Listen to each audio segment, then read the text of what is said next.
Henry and Gordon were alone with James. Although the Fat Controller was beginning to think well of him, whenever a chance came, the other engines would talk of nothing but bootlaces. "Remember the time one had to be used to get you out of trouble, James," they would tease. James tried to get his own back, talking about engines who got shut up in tunnels and stuck on hills, but they wouldn't listen. "You talk too much, little James," said Gordon. "A fine, strong engine like me has something to talk about. I'm the only engine who can pull the express. When I'm not there, they need two engines. Think of that. I've pulled expresses for years and have never once lost my way. I seem to know the right line by instinct." Every wise engine knows, of course, that the signalman works the points to make engines run on the right lines, but Gordon was so proud he had forgotten. "Wake up, James," said Gordon next morning. "It's nearly time for the express." "What are you doing? Odd jobs?" "Oh, well, we all have to begin somewhere, don't we? Run along now and get my coaches. Don't be late." James went to get Gordon's coaches. They were all shining with lovely new paint.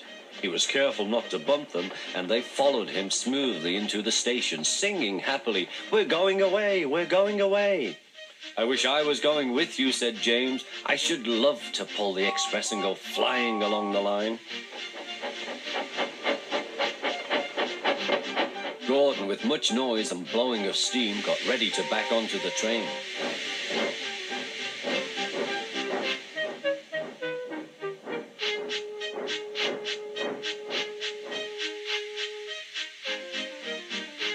The Fat Controller was on the train with other important people, and as soon as they heard the guard's whistle, Gordon started. Look at me now," he puffed, and the coaches glided after him.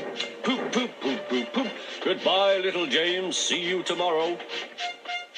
James watched the train disappear and then went back to work. He pushed some trucks into their proper sidings and went to fetch the coaches for another train. James had just brought the coaches to the platform when he heard a mournful noise.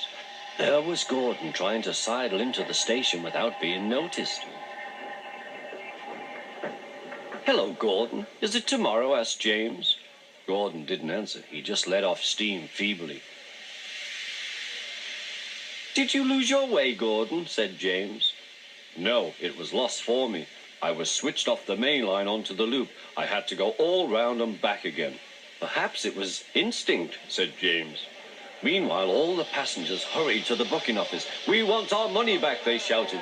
But the Fat Controller climbed on a trolley and blew the guard's whistle, so loudly that they all stopped to look at him. Then he promised them a new train at once. "Gordon can't do it," he said. "Will you pull it for us, James?" "Yes, sir, I'll try." So James was coupled on and everyone got in. "Do your best, James," said the Fat Controller. Come along, puffed James. You're pulling us well, sang the coaches.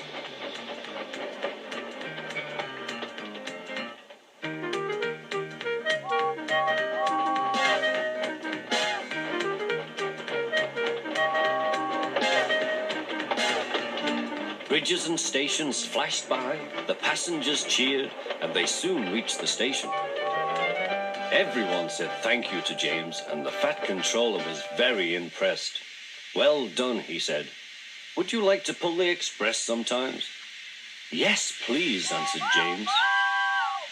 Next day, when James came by, Gordon was pushing trucks. "I like some quiet work for a change," he said. "I'm teaching these trucks manners. You did well with those coaches, I hear." "Good, we'll show them." And he gave his trucks a bump. James and Gordon are now good friends. James sometimes takes the express to give Gordon a rest. Gordon never talks about bootlaces, and they are both quite agreed on the subject of trucks.